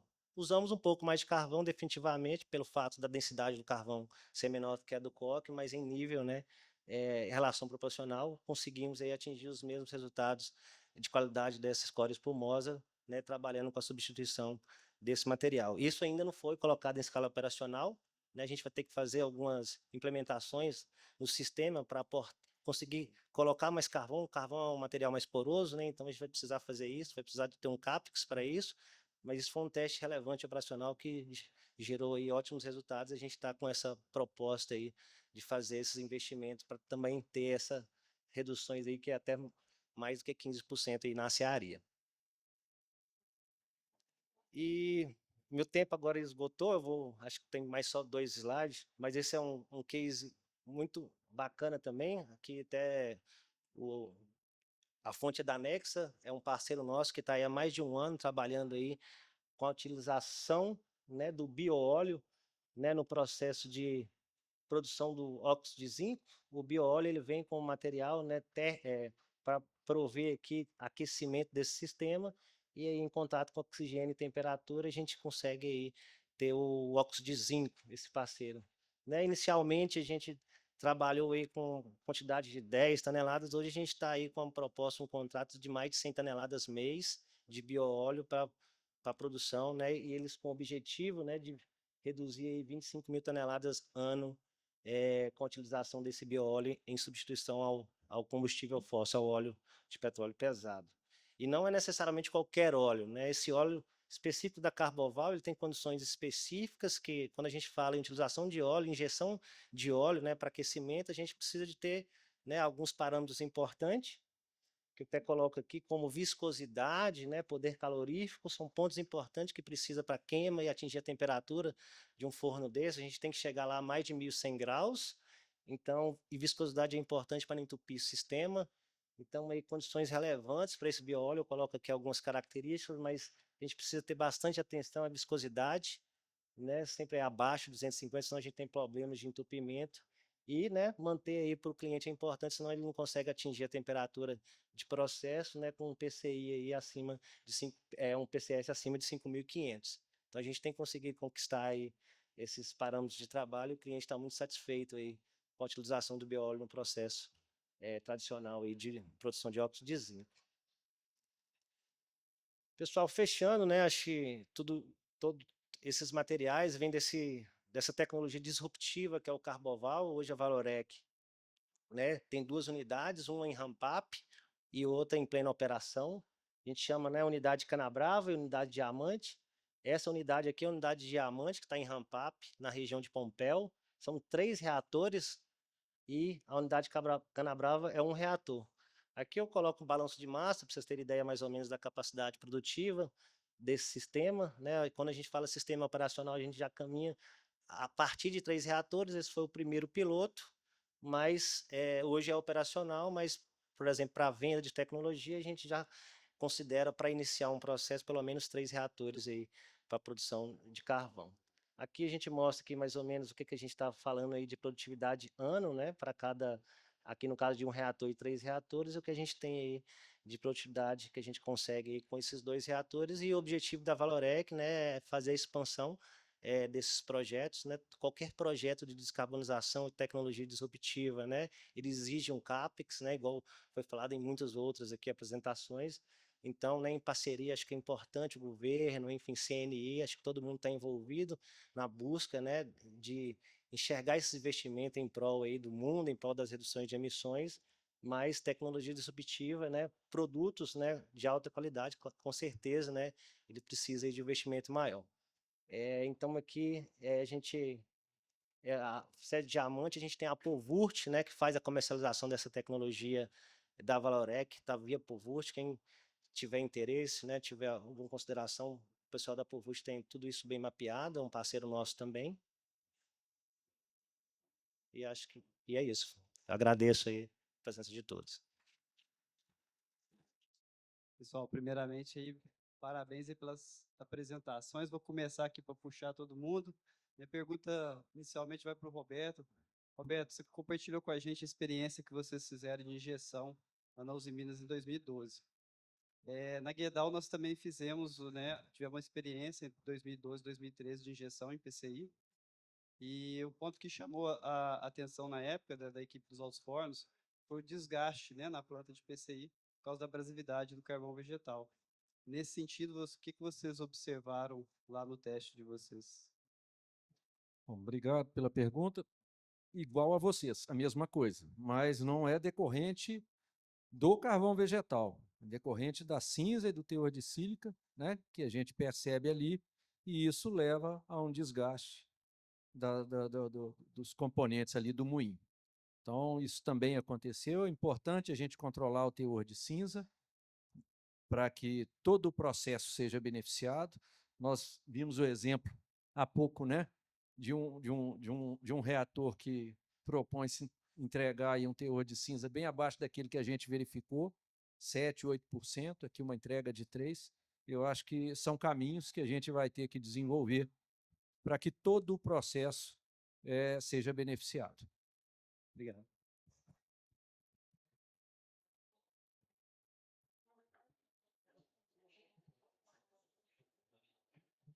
Olá, boa tarde. Meu nome é Letícia, eu trabalho na Vale, na área de descarbonização. Queria fazer uma pergunta, desculpa o seu nome, da Valorec. Diego? Nós já fizemos testes com o alcatrão da Valorec, também lá na Vale, no gerador de gás quente da moagem de insumos de São Luís. E a minha dúvida é se esse trabalho, esse case, né, da Nexa, se eles visam uma substituição parcial ou total, e quais adequações eles preveem assim que serão necessários, né, os equipamentos? Ok. A Nexa ele prevê a substituição total, pelo menos na unidade deles de Três Marias, né? Agora em 2025 já é essa fase de substituição total.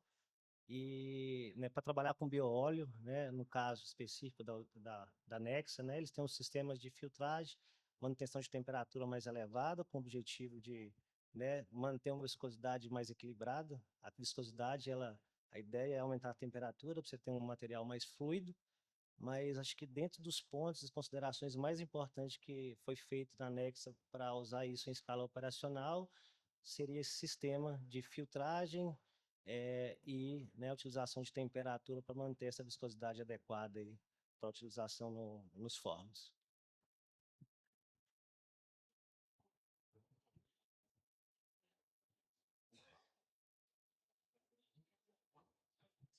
A pergunta agora vai para o Frias, André Frias. Frias, relacionada à questão do aproveitamento, né, do uso do biometano para abater as emissões, a Ternium tem conseguido fazer isso, né, dentro do atual, as normas do GHG Protocol? Sim, a Ternium, ela contabiliza, né, ela segue o GHG, então ela contabiliza efetivamente o carbono, né, emitido com a melhor métrica que ela consegue fazer a apuração. E no caso do biometano, a gente faz essa apuração, né, então a gente considera a emissão dele, porém ele não entra na caixinha do combustível fóssil, né? Ele entra na caixinha biogestor, se eu não me engano, acho que é o nome. Então é isso. E essa questão do certificado a gente tem acompanhado, né? Porque um potencial muito grande que a gente tem ali nesse aterro é justamente a proximidade desse aterro com a rede da Naturgy e também da NTS, né, que é o transportador.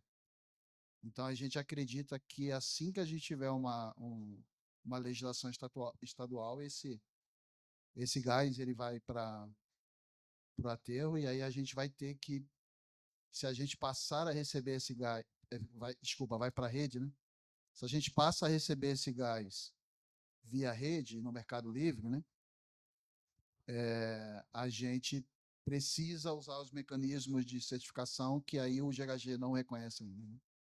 Mas hoje, para a gente está mais tranquilo, porque a gente consegue evidenciar o consumo de fato, né? Obrigado. Boa tarde, meu nome é Sara, da Ternium. Minha pergunta é para o Marcos Prudente, da Gerdau. Segundo o roadmap apresentado por você até 2031, né, ele não contempla a utilização do carvão vegetal e substituição parcial ao carvão mineral na injeção de PCI, né? Minha pergunta seria o porquê não é contemplado e se vocês têm essa intenção, né, no planejamento de vocês, de inserir isso nas iniciativas de redução de emissão. Boa pergunta, né? O desafio do carvão PCI, como a gente falou, envolve, né, a questão da qualidade desse carvão, os volumes, né, quando a gente olha de suprimento que a gente necessitaria, são volumes elevados que precisam ter competitividade e uma qualidade muito mais refinada até do que a gente usa hoje nas coquerias, né? Então, para você conseguir isso a longo prazo, né, essa cadeia de fornecedores ainda não está estabelecida nessa escala para a gente conseguir trazer isso para o nosso roadmap, né? Mas é sim uma oportunidade, está dentro daquela barrinha que eu mostrei para vocês, isso a gente tem isso mapeado, sim.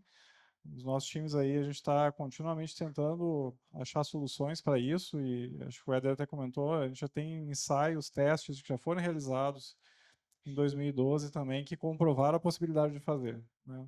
Agora, daí para a gente dar esse pulo, né, para uma substituição a longo prazo, né, você depende disso, né? Então, quando você olha esses 250 mil hectares de florestas aí que já estão plantados, operando, né, isso é para suportar hoje 3 altos fornos que a gente opera hoje em Minas Gerais, né? Então, essa acho que é o grande desafio também, uma das grandes oportunidades quando a gente olha para cadeias de fornecimento, né? Que os fornecedores passem a olhar isso, né? Que a gente comece a olhar os outros resíduos do agro, por exemplo, né? De players que vão desenvolver plantas de processamento, de pirólise, né? De agregar toda essa biomassa que está disponível, né? Na qualidade que a gente precisaria para o processo siderúrgico, né? Então, hoje, o caminho que a gente vê, né, assim, o uso da biomassa está na nossa base, né? A gente produz aço com biomassa. Parte disso, produz parte da mistura do coque com biomassa, mas o alto forno ainda tem um step aí para avançar, né? E é uma oportunidade, como você vê, né? Não é só para Gerdau, acho que todas as siderúrgicas aí têm um potencial para receber esse material, sim, tá? Alguma outra questão? Bom, eu tenho uma pergunta aí que pode ser para os 4, né, relativa às emissões de gases de efeito estufa, porque, como o Diego mesmo mencionou, quando você planta a floresta, né, ou quando ela cresce, melhor dizendo, você captura CO2. Mesma coisa quando você recupera o biometano, você também está evitando que o metano vá para a atmosfera. Então, assim, a redução de emissões ela é maior do que a substituição simplesmente do combustível fóssil que está utilizando. Então, como que vocês contabilizam essas emissões aí nas empresas de vocês ou nos processos de vocês?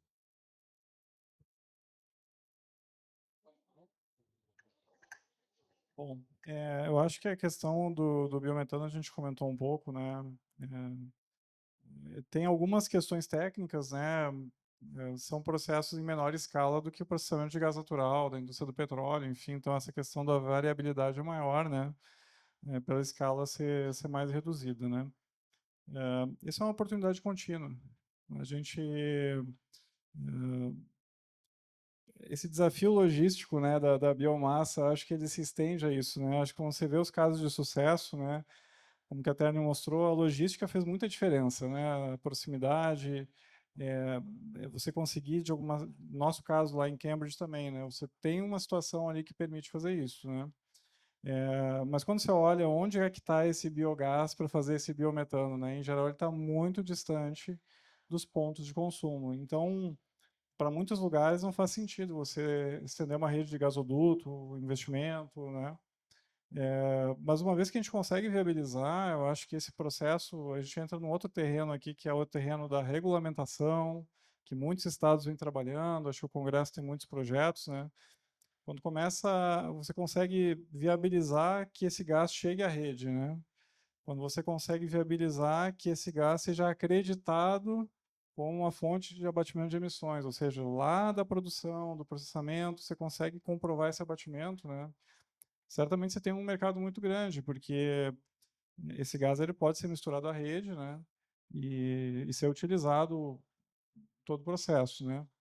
É lógico que o processo de produção no Brasil, ainda as nossas plantas, né, na Gerdau, nós não operamos plantas de redução direta, né? Nós operamos ainda plantas a coque. Então, esses processos novos, né, os processos de redução direta, que são à base de gás natural, poderiam, eventualmente, também usar biometano com abatimento expressivo, né? Então, o primeiro passo que eu vejo é a oferta do biometano, a competitividade. No nosso caso, na Gerdau, né? Então, você poderia, por exemplo, né, utilizar, substituindo gás para as plantas dos laminadores, né, nos fornos de enriquecimento. No segundo step, você pode fazer injeção também nos altos fornos, né, que é uma coisa que hoje não é feito no Brasil por uma questão de competitividade do gás natural, mais um desafio para o biometano, né? Mas você vê que tem um universo de aplicações da siderurgia, sim, para contribuir no processo de descarbonização, né? E eu acho que o Brasil tem todo o potencial para isso, mas com desafios enormes também que isso aí traz, né, que envolvem aí desde a produção, transporte, regulamentação, esse mercado todo se organizar melhor, né, para ter uma oferta sustentável a longo prazo e ser uma alternativa de base, né, não era oportunidade, vamos chamar assim, sazonal. Essa pergunta é muito boa. A gente está até 2 anos atrás a gente começou essa discussão via IBAR, Indústria Brasileira de Árvores, né? Como, né, a gente vai reportar a captura, né, dessas florestas, né, e as emissões que no caso seriam emissões biogênicas. Hoje, né, o que se tem feito, né, as emissões, né, vão ser emissões biogênicas, não vão ser emissões fósseis, ela entra, né, dentro do inventário da indústria, e as remoções ela fica dentro do inventário land use, né, inventário da mudança de uso do solo. E aí o grande ponto da IBA é uma discussão que até via GHG, via Indústria Brasileira de Árvores, como que essas coisas se conectam, né?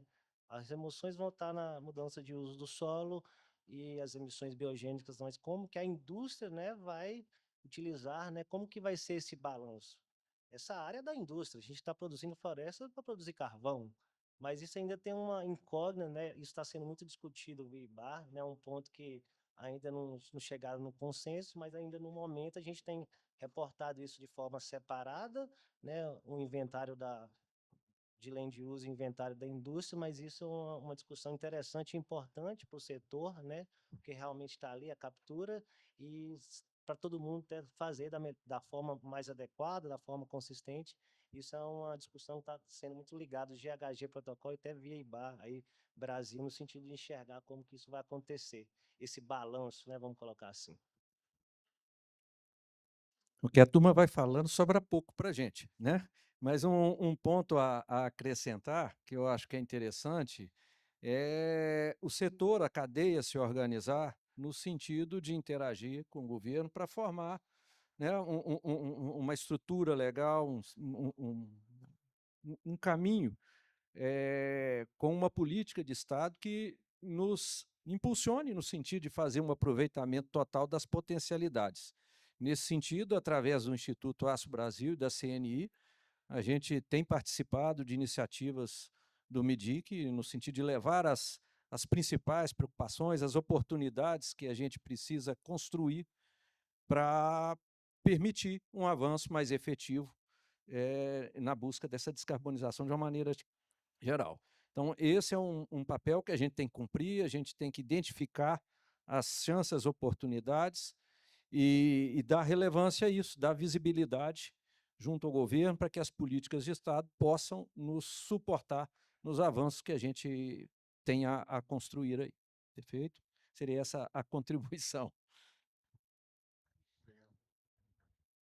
Eu vou responder assim, primeira pergunta do professor, né, com relação aos benefícios indiretos, né, do biometano, no caso.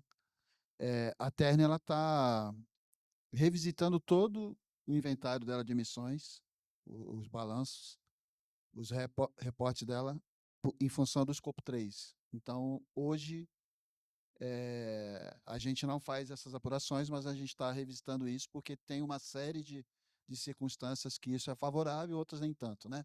No caso do biometano, você tem lá o diesel das carretas, por outro lado, você tem evita uma emissão para a atmosfera de uma quantidade enorme de gás. Agora, falando da questão do biometano, são várias realidades, né?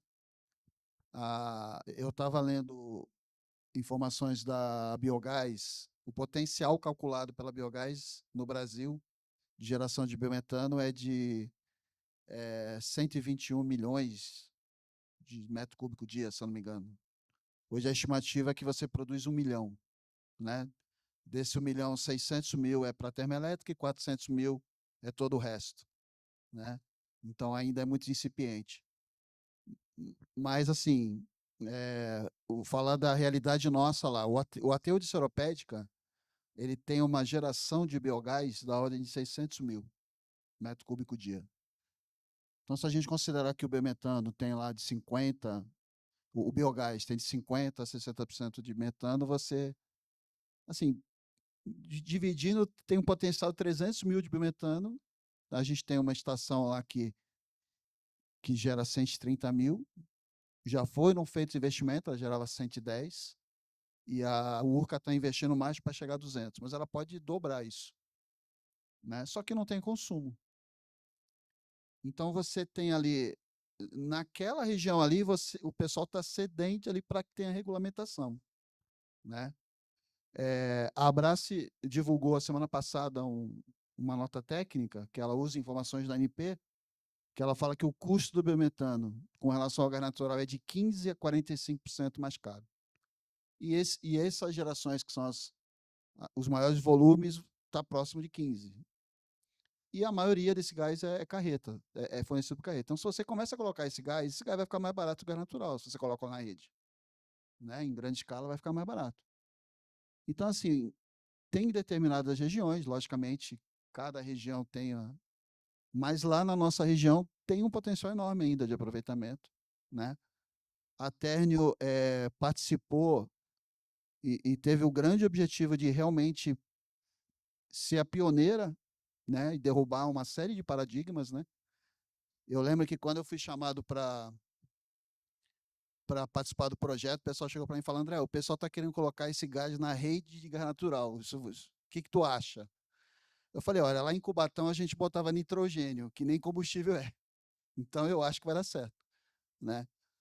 E a gente foi derrubando uma série de paradigmas e hoje a gente tem uma coisa consolidada, a gente não tem uma comunicação de ocorrência nenhuma na usina com relação a esse gás.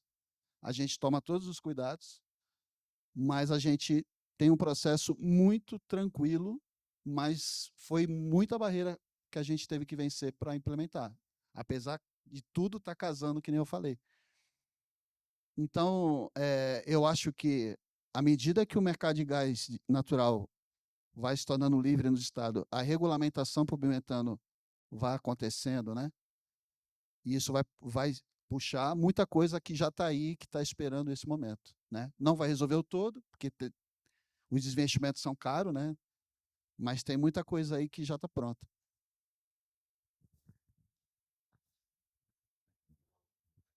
Bom, pessoal, meu nome é Tiago, sou da área de descarbonização da Tecnosulfa. E na primeira apresentação, o Roberto trouxe a questão do alto forno como principal, né, personagem, né, das 2 toneladas por tonelada de aço, 2 toneladas de CO2 por tonelada de aço bruto. Né, e inevitavelmente os esforços são mais voltados para essa área.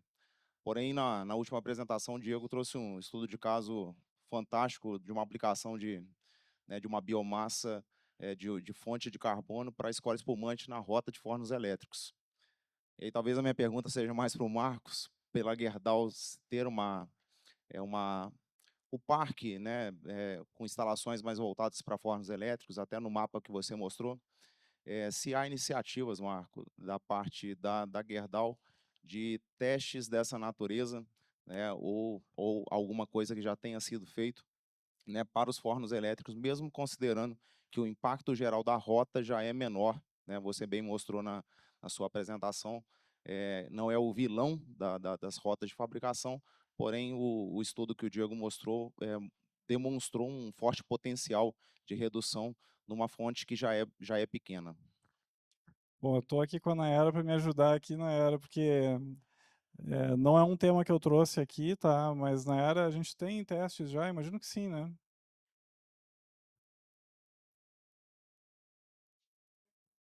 Nayara é nossa líder de sustentabilidade aqui que vai poder ajudar melhor aqui, Nayara. Obrigada, Prudente. Obrigada pela pergunta. Sim, a gente já tem algumas iniciativas vislumbrando também essa rota EF, embora, como você bem comentou, seja uma rota já muito benéfica em relação à emissão de CO2 versus as outras rotas, a gente tem algumas iniciativas nesse sentido também para estudar.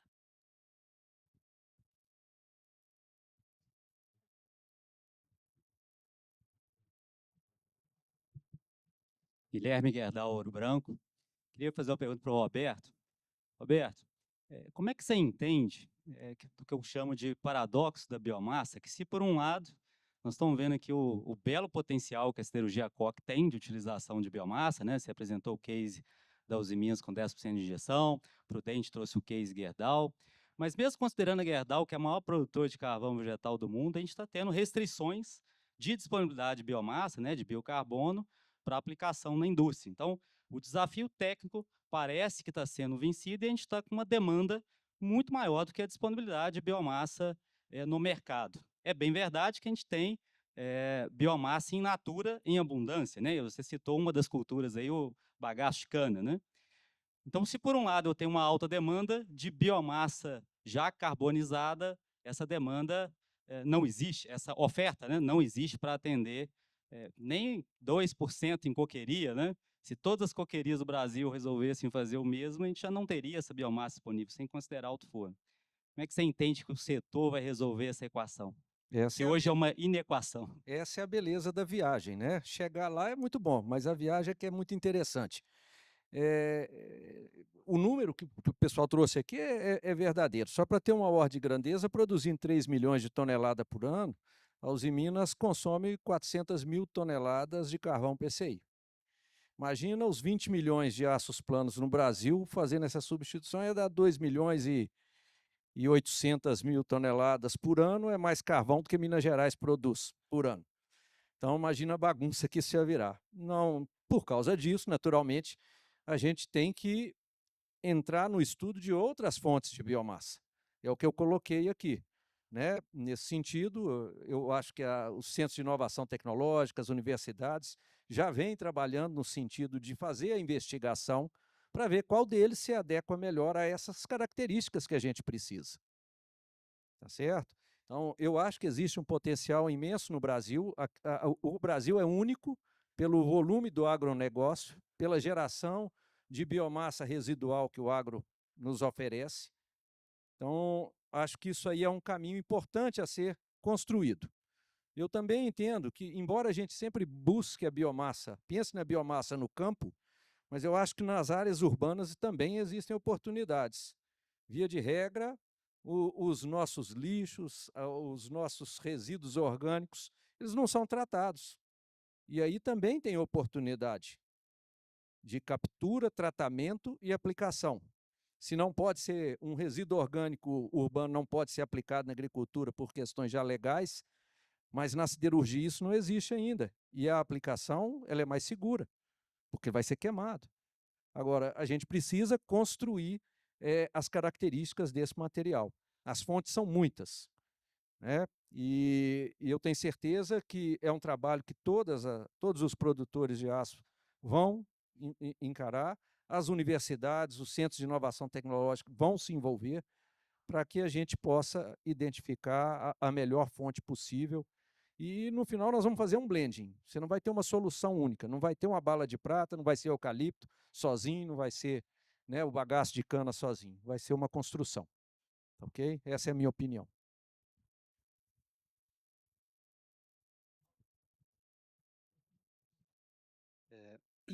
Minha pergunta agora é o Éder de novo, Guedal. Pergunta agora para o Diego.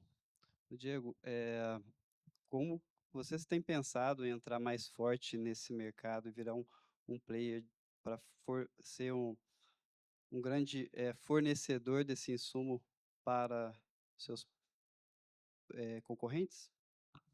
Você consegue repetir? Desculpa. Vocês pretendem entrar mais forte nesse mercado para ser um grande fornecedor de biomassa para os seus concorrentes? A gente, a estratégia... Tá. A estratégia da Valorec não é produzir biomassa para o mercado, ela tem estratégia de produzir para ela mesma, né? Acho que a primeira visão dela é essa, né? Apesar da quantidade de terras que a Valorec tem, né? Ela uma boa parte delas está entrando em locação, né? Com outros parceiros. Ela não está vendendo terra, mas outros parceiros estão entrando pelo quantitativo de terra que ela tem.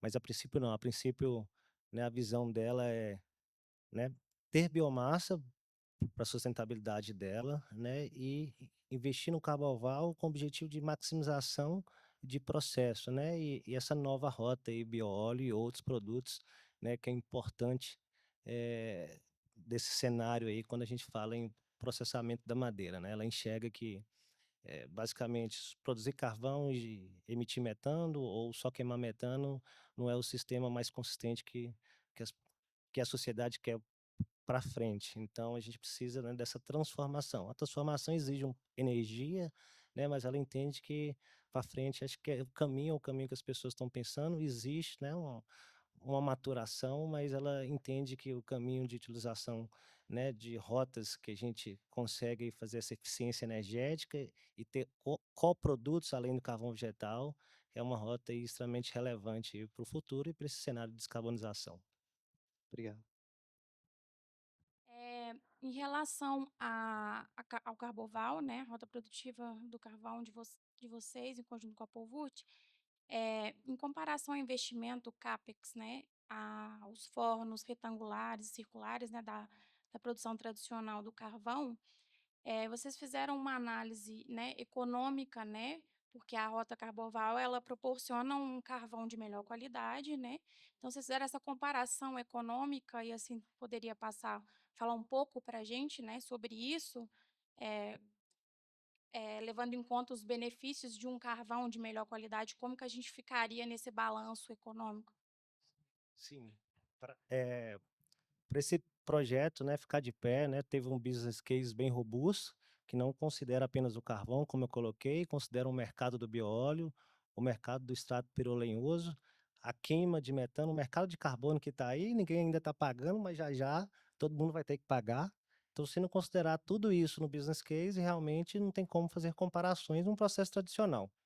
Então, acho que o ponto mais relevante, né, é entender isso. Ninguém ainda está pagando, mas a conta vai chegar, o mercado de carbono do Brasil está aí, está no Senado, próximos meses aí deve estar saindo alguma coisa, e realmente, né, não é taxação ao mercado, mas isso vai cair no bolso de todos. Então, considerando, né, a questão de redução de emissões, o mercado desses coprodutos, foi aí sim que a gente gerou um business case robusto para enxergar, né, a comparabilidade com processo tradicional que não tem nada disso. Então, para comparar laranja com laranja, a gente teve que entender esses diferentes, né, vamos colocar, né, diferentes coprodutos e em relação também ao meio ambiente e mercado de carbono dentro desse sistema. Tudo bem, pessoal? Boa tarde. A pergunta é para os quatro. Meu nome é Bruno Flores, eu sou da Universidade Federal do Rio Grande do Sul, e ela se conecta bastante lá com a pergunta do Guilherme da Gerdau, em relação à disponibilidade, né? A gente tem, vocês discutiram bastante aqui, em outros momentos nós vimos durante o seminário que a disponibilidade da biomassa é um dos grandes entraves hoje, né? Além de algumas questões técnicas, mas é um dos grandes entraves. E alguns dos resíduos, um dos principais, que vários momentos foi nomeado aqui, que é o bagaço de cana, já começa a ter outros competidores com o setor do aço, né? Então a gente vê o etanol de segunda geração, por exemplo, ganhando força, né? E aí a minha pergunta ela é mais sistêmica para a siderurgia, para o setor siderúrgico, né? Esses outros resíduos que hoje têm uma disponibilidade, talvez ainda estejam disponíveis, como é que o setor como um todo está enxergando isso, né? Será que não é uma responsabilidade do setor e não individualizado de cada uma das empresas? Só queria uma visão mais generalista em relação a isso.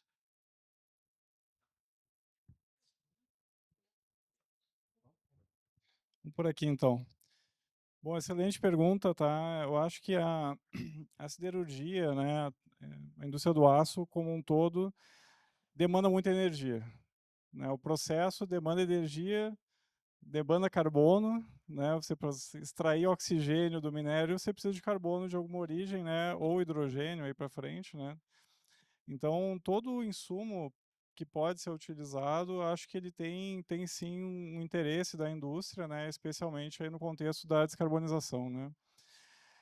O grande desafio, quando a gente olha esses outros insumos, né, a gente fala, por exemplo, você citou a indústria da cana, né, eles competem, né? Você tem uma indústria do álcool, uma indústria do açúcar, da energia elétrica, né? Esse bagaço ele pode ir para energia elétrica ou pode. Então a competitividade, quando tu olha desse tipo de material, né? Ele vai competir dentro de um contexto, por exemplo, do carvão PCI, né? Que a gente até fez, acho que foi fazer uma comparação aqui na apresentação, né? Você vê a diferença, 10 vezes menos o preço, né, do carvão PCI. Então, o aço ele precisa de competitividade para viver, né, para poder competir e ser produzido, né. Então, esse tipo de material, quando a gente olha o resíduo do agro, né, ele tem várias aplicações comerciais, né. Uma delas, eu acho que é a utilização na siderurgia, tá? Mas esse desafio de processamento, de logística, retirar a umidade, isso tudo custa dinheiro, muito dinheiro, né? Então, você vê que a floresta plantada, quando ela é feita específica para siderurgia, né, até a variedade genética da árvore é um pouco diferente, né, para essa aplicação. Então, o resíduo geral precisa passar por muito mais processamento, né? Em geral, pirólise, e essa pirólise ainda também não é competitiva, né? Você nem para processamento de resíduo urbano hoje você tem competitividade, né? Então, sim, existe um interesse, um trabalho muito grande da indústria de desenvolver novas aplicações, novos fornecedores, tá? No entanto, esse desafio de industrializar, de agregar, ele é muito importante e essa cadeia toda precisa estar muito bem organizada, né? Então, acho que o Brasil, né, especialmente Minas Gerais, tem um caso de muito sucesso, né, dessa indústria de base florestal, né, trabalhando para siderurgia, de muita floresta plantada, siderúrgicas. Você vê no caso da Gerdau, né, nós somos o maior produtor de carvão vegetal do mundo, talvez um dos maiores parques florestais do país, né, competindo aí com a celulose, enfim, que outros que produzem outros materiais, né, e ainda assim, né, isso é uma fração da nossa produção. Então, toda a indústria tem interesse, mas um desafio muito grande nisso, né, de você transformar essa outra quociente de biomassa que está disponível na sociedade, processar e no final isso ainda ser tudo competitivo, né, para estar lá sendo colocado e para que o nosso produto possa competir dentro e fora do Brasil, que esse é um contexto macro, né, mas ele é fundamental. Se você não tem competitividade econômica, você não consegue sobreviver, né? Então, acho que é um começo. Alô? Começo da conversa aqui.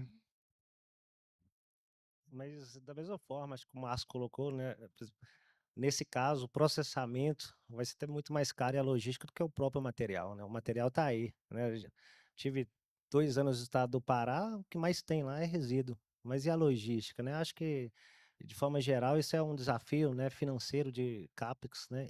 E também de cooperação entre as empresas, porque o resíduo está espalhado, entendeu? Se não juntar para, enfim, a gente conseguir ter uma coisa mais robusta, né, com um valor agregado maior, é muito difícil. Isso vai chegar o momento, né, igual eu falo, o mercado chegando, né, a gente vai conseguir ter né, uma condição de aprovar projetos, colocando o conceito do valor do carbono dentro desse projeto, que nos dá uma margem maior para investir, mas está muito ligado a transporte e processamento, que é o grande desafio aí, frente ao Brasil aí, nessa biomassa imensa que a gente tem.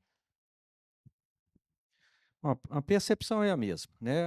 A logística é um gargalo, é um tema, né? Vou dar o exemplo específico dos nossos estudos, junto com o pessoal do CIT Senai.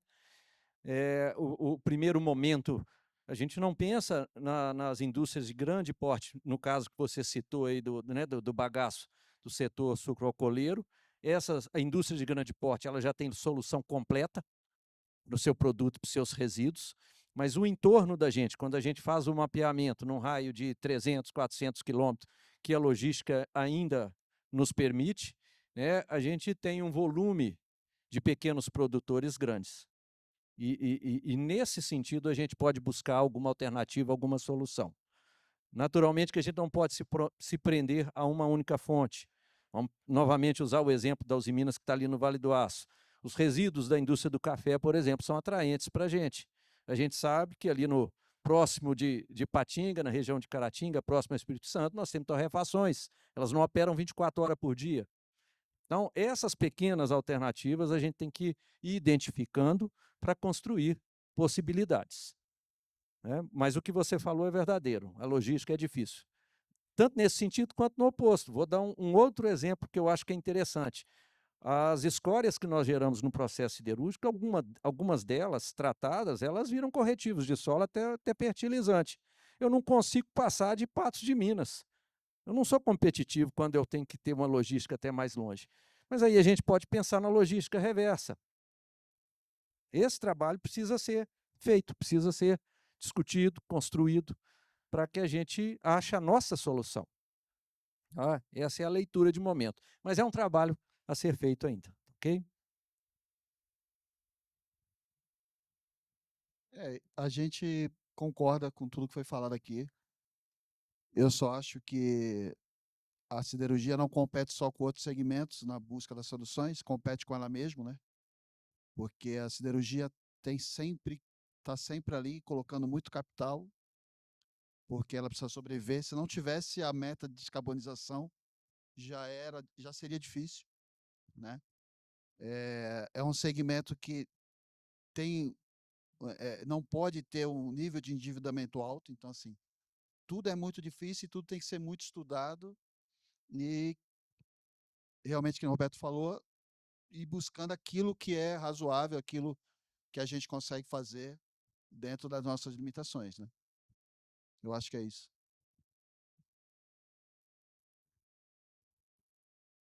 Deixa eu fazer só um complemento aqui também, né? Saindo um pouco da biomassa, mas dando um exemplo de como a indústria do aço se organiza, né?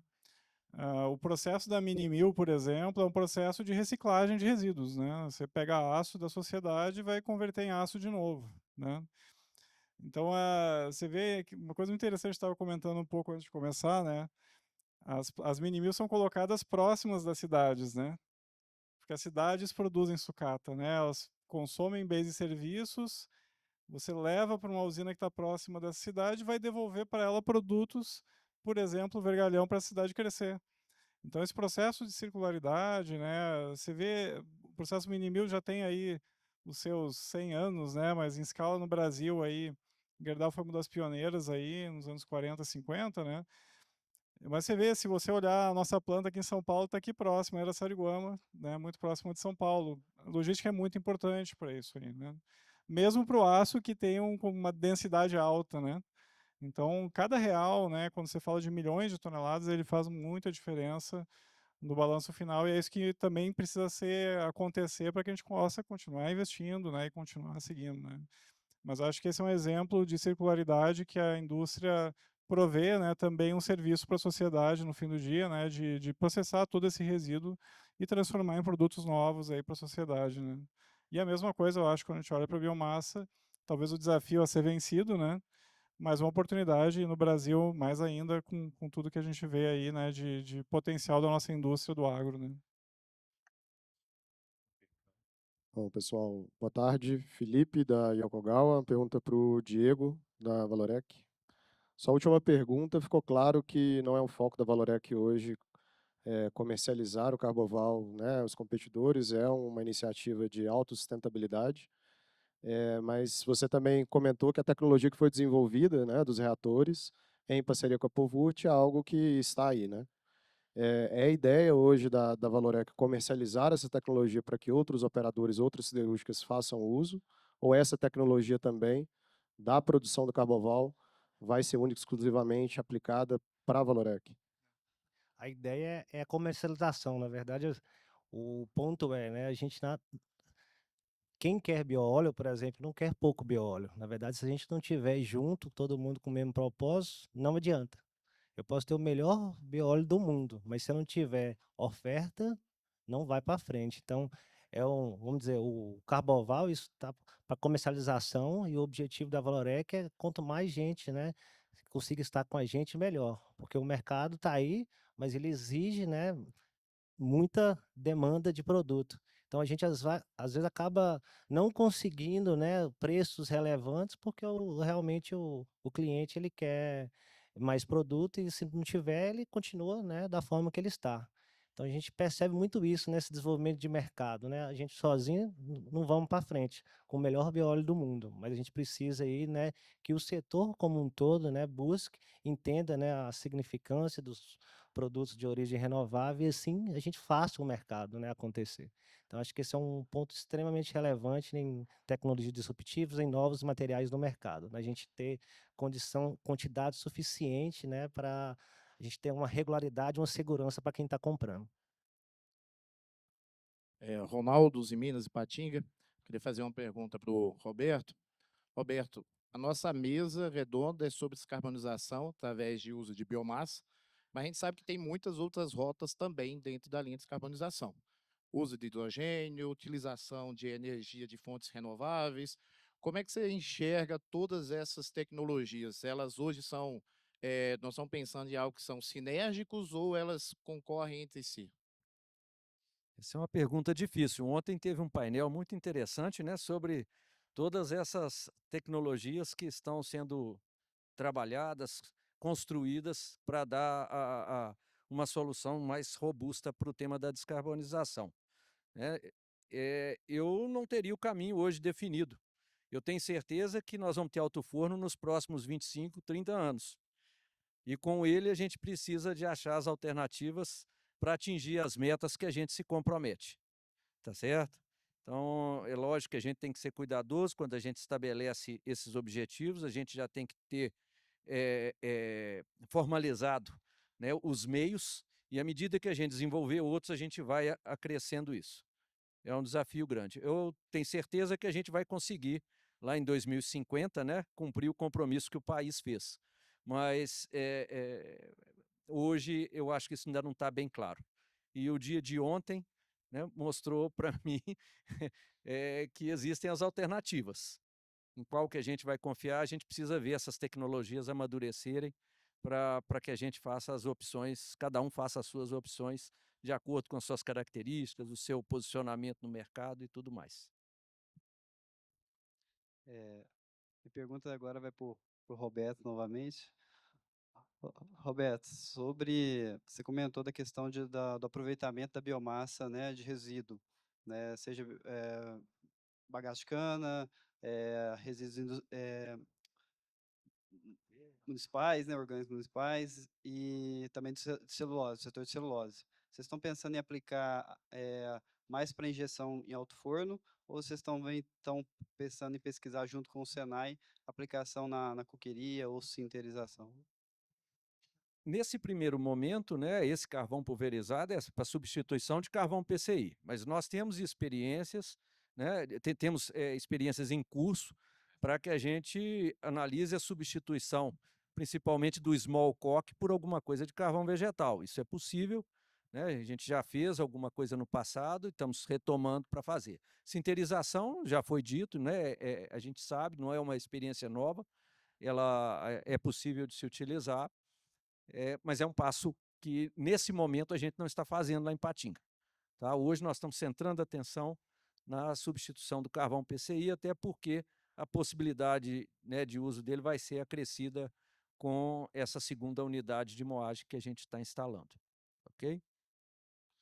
Bom, obrigado. Então, bom, a gente pode resumir aqui o que a gente discutiu hoje como, por exemplo, alguns desafios, algumas oportunidades. Os desafios eu poderia dizer que estaria dentro da área de logística e da escala, né?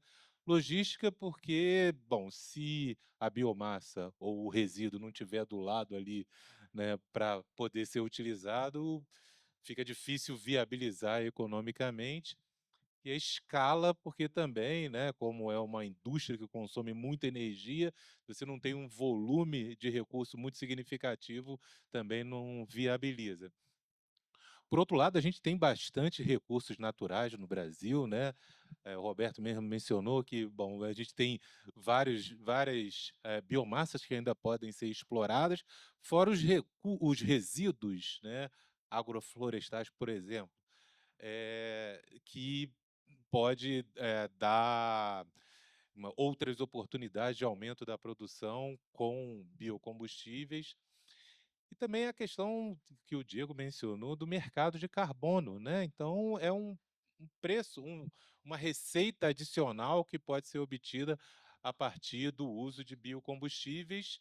E também, assim, para o mercado internacional, a gente pode aumentar a nossa competitividade, uma vez, né, que, novamente, a Europa, Estados Unidos já estão implementando CBAMs, né, que vai taxar, né, os produtos que têm um conteúdo de carbono maior. Então, sim, a gente tem desafios, eu acho que a indústria está lidando bem com esses desafios, a gente teve alguns exemplos mostrados aqui, e sim, a gente tem boas oportunidades, né, para tornar o nosso aço competitivo no mercado internacional.